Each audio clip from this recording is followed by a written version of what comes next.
খুব সাধারণভাবে বানানো ঢ্যাঁড়স ভর্তা খেতে কিন্তু অসাধারণ। আসসালামু আলাইকুম, কেমন আছেন আপনারা সবাই? চলে আসলাম আরও একটা নতুন ভিডিও নিয়ে। ভর্তা বানাবো ঢ্যাঁড়স। ঢ্যাঁড়স ভর্তায় শুকনো মরিচটা পুড়িয়েও অনেক মানুষ ভর্তা বানায়, কিন্তু আমি বেশিরভাগ সময়ই কাঁচামরিচ দিয়েই ভর্তা বানাই। মানে শুকনো মরিচ পুড়িয়ে ঢ্যাঁড়স ভর্তা বানানো খুব কম হয় আমার। কাঁচামরিচগুলো একটু লবণ দিয়ে হাতে এভাবে ডলে মাখিয়ে নিয়ে এখন পেঁয়াজগুলো মাখিয়ে নেব সাথে।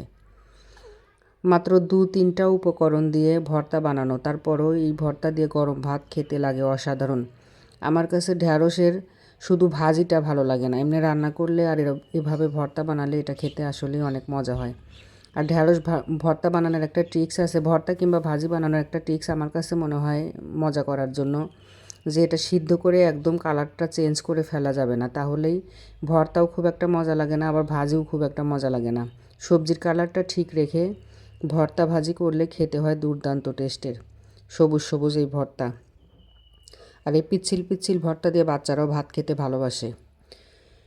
হাতে মাখিয়ে এখন একটু সরিষার তেল দিয়ে নিলেই সরিষার তেলের ঝাঁঝে ভরা ঢ্যাঁড়স ভর্তা দিয়ে গরম ভাত সেই স্বাদ।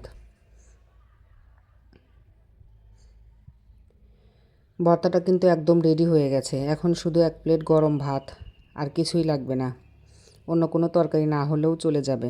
ভিডিওটা এ পর্যন্তই। আল্লাহ হাফেজ।